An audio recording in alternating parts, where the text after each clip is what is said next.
I am Bable Jonathan. You welcome to this edition of the 6 p.m. primetime newscast on Equinox Television, live from our headquarters in Cameroon's economic capital, Douala. And our top stories in this edition of the news: the national president of the Patriotic Movement for a New Cameroon and campaign manager of Professor Maurice Kamto at the 2018 presidential election in the Republic of Cameroon, ex-detainee Paul-Eric Kingi says Sesekou, Ayuk Tabe and the other Anglophone leaders must be released, and negotiations engaged between the leaders, the president of the republic and his government to find a way out of the deepening socio-political and security tensions in the northwest and southwest regions of the Republic of Cameroon. He was speaking yesterday on Equinox Television in the program La Vérité, and first you will hear him in this newscast. And the African Union suffers a backlash after the dismissal of its ambassador in the United States of America. Those were our top stories.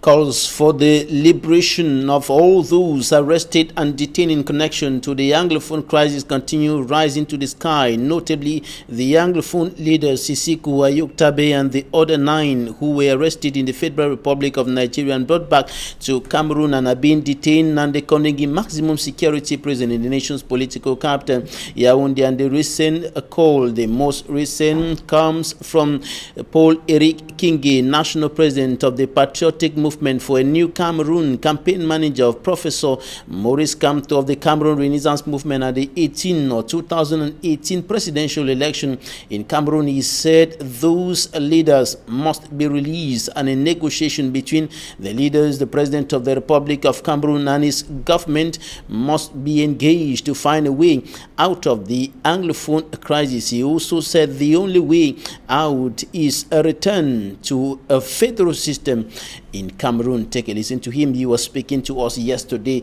in La Vérité en face on Equinox Television. Ayuk Tabe, c'est un homme normal. Discuter avec Ayuk Tabe before everything, they need to meet each other. That means if you refuse to meet someone, how can you discuss? How can you discuss? The first step is to release those people. To discuss with someone, you cannot discuss with someone if he's in the prison. You must release these people because those people are not dangerous. You must discuss with those people. In Southwest, in Northwest, in the whole Cameroon, we need federalism. It can be 10 states. It depends. It depends of the different negotiations. If you discuss with somebody, he said he need 2, you can tell him, no, I need 4. By the end, you will try to see exactly what must be done. And legal mind, Barrister Martinanje Azam has said that peace or return to peace in the northwest and southwest regions of the country will remain a wish if the stakeholders continue giving priority to propaganda instead of pushing for more dialogue and negotiations. She was speaking during a roundtable conference in Limbe, southwest region of Cameroon. Derek Jato has more. For over 3 years now, Cameroon has recorded some stains, the on and off Boko Haram stories in the far north region, the insecurity in the east region, and today's headline, the Anglophone crisis. Critics say strides have been met, no doubt, but many in the wrong direction. And the steady killings in the northwest and southwest regions, for instance, is a testimony. Because like it is said, if we do not involve right actions for peace building, the peace we are clamoring for will just be a wish from the east, from the north, from the southwest and northwest regions. But Denise and Lenora Florentia Foundation sees education to change the mindset as the best approach in finding the solution out of the bloody Anglophone crisis.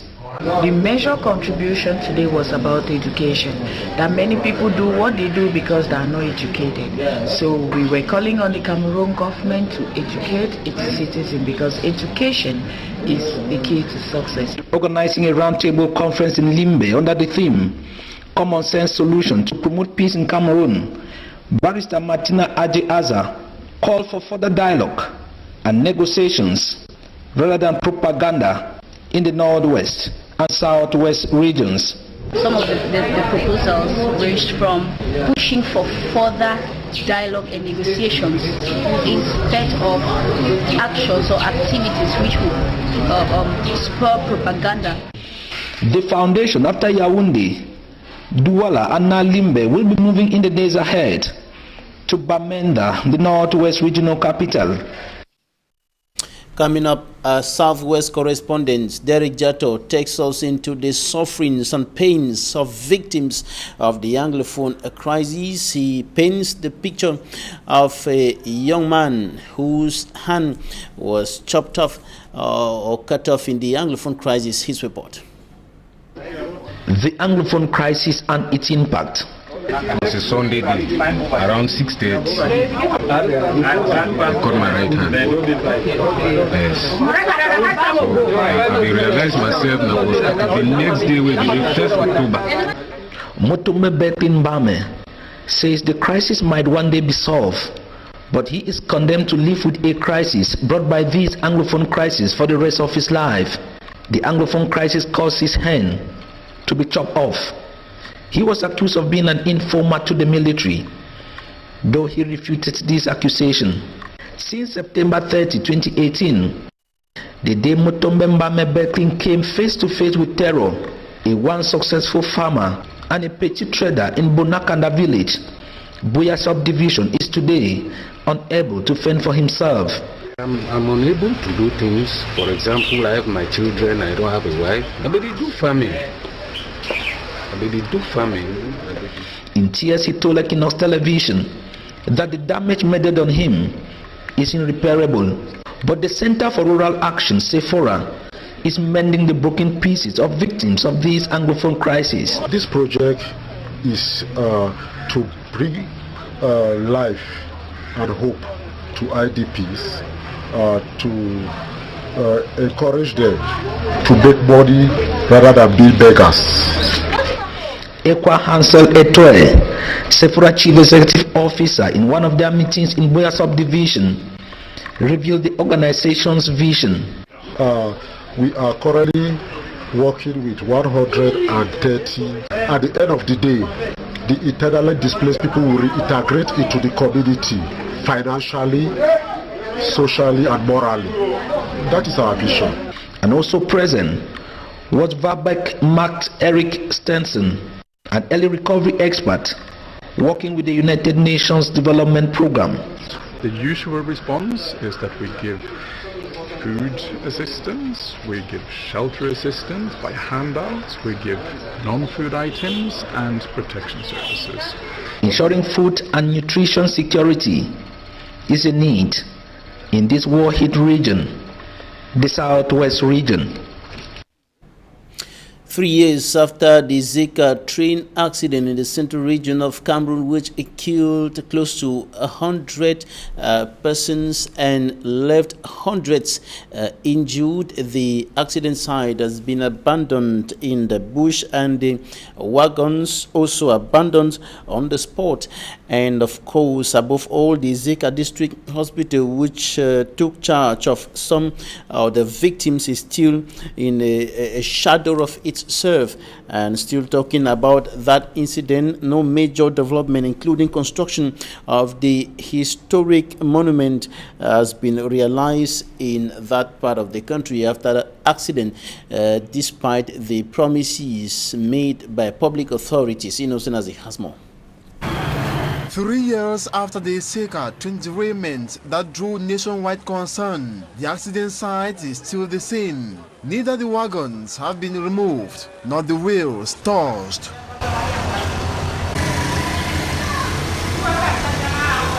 A place many expected to be given a befitting memorial look has been abandoned by the state in wide bush, which can only favor hunting than tourism. You said if you look behind there, you will see also bushes them, no building, no art. Disappointed residents of Eseka can no longer hide their feelings. At the present moment, hospital no get water, It be very delicate. Ambulance, no day, no nothing, no day. Even the Eseka District Hospital, which played a significant role by taking charge of most of the victims, has witnessed no assistance to develop or improve its services. Not even water and electricity supply or infrastructure and roads leading to the health facility have been boosted. Government never do any good thing about the hospital. The historical monument, whose erection was announced by the state, is yet to be realistic. Le monument qu'on venait de nous mettre là, ça nous énerve même plus, puisque l'exécution des travaux, ça a déjà peut-être donné, on a déjà fait peut-être près d'un an et demi, c'est encore là. Eseka, according to the population, should have been a modernized town if government authorities were serious and not playing the scam game. Will be deceived. Unfortunately, Eseka, despite the gravity of the train derailment, has remained underdeveloped. The frustrated residents who have been waiting development desperately are today patient waiters. Local inhabitants around the section of National Highway number 5, which collapsed over the weekend, and now devising their own methods and of course trying to ease circulation on that part of the National Highway number 5. The highway has collapsed at the level of that portion and is becoming very difficult and even impossible for vehicles and persons to cross over. But the local inhabitants using some local methods with wood to enable vehicles to cross over, and of course persons as well. Hemini Luka has more.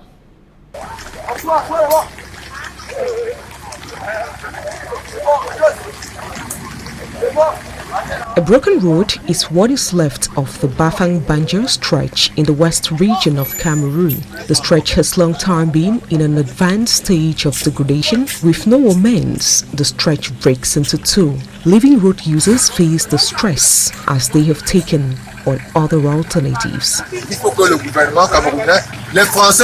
The locals still call on the government to ensure the reconstruction of the road, as they say it's a situation which greatly penalizes them.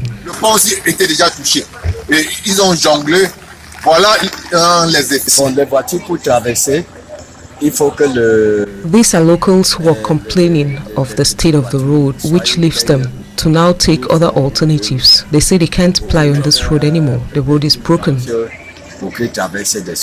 Meantime, the state of roads in very poor conditions in Cameroon keeps creating alarm. History Today has the Yaoundé-Douala stretch, which faced the same situation several months ago before construction works. The Gaoundéré-Garo stretch, which today is also at its worst state. All this simply reflects the work which awaits the Ministry of Public Works. Minister Emmanuel Ganu Jomisi promises the population that a deviation will be put in place, as this will take 3 to 4 days. While noting the high rate of mobile circulation on this stretch, notably at weekends, there is no doubt a swift rehabilitation of the road will be highly appreciated by the locals.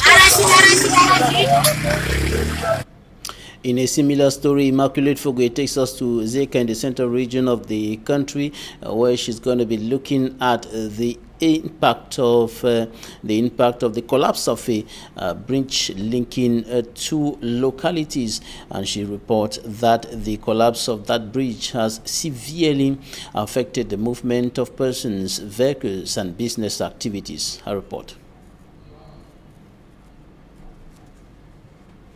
We'll be coming back to that story in a short while. Meantime, we'll take you now to Sang Melima in the south region of Cameroon. Activities have returned to near normalcy in Sang Melima market in the south region 10 days after the violence provoked by the killing of a commercial motorbike rider. Some traders have reopened their shops while others are still struggling to take off from the rubble. Many shops were destroyed and emptied by the protesters. Victims are still expecting assistance from the Yaoundé administration. Now on to one of our lead stories. The African Union is suffering a backlash after the sack of AU ambassador to the United States, and the decision has been challenged by the African diaspora, who see her firing is masterminded by a neo-colonial or the neo-colonial France and its European partners. For me, Armstrong Sander has more. Francophone African countries were to decide today that all French companies must get out of Africa, that all the monies that are going to France, estimated at hundreds of billions of dollars annually, if all that funding would stop going to France today, France will immediately become the third world country. This and similar public pronouncement, the African diaspora believes, is the reason why Dr. Arekanda Chihombori was sacked from position of the African Union ambassador to the United States of America. In a letter addressed to Chihombori on October 7, 2019, the African Union Commission chairperson Musa Faki Mahamat said the diplomat was relieved of her position in line with the Commission's rules. But contrary to his statement, the African Diaspora Congress says it sees the hand of France and other neo-colonial powers behind the firing of the ambassador. They record that Ambassador Dr. Chihombori has been very vocal in disapproving the exploitation of Africa by former colonial powers in Europe. And Africa no longer needs to be getting aid from anybody. If you look at the billions of dollars France is getting out of Africa every year, and then the fraction that they give back to Africa in the name of aid, out of what I like to call loot. They loot from us at night, and during the day they come back and give us a pittance of the loot in the name of aid. It is a joke. And how we Africans have tolerated this for centuries is sad.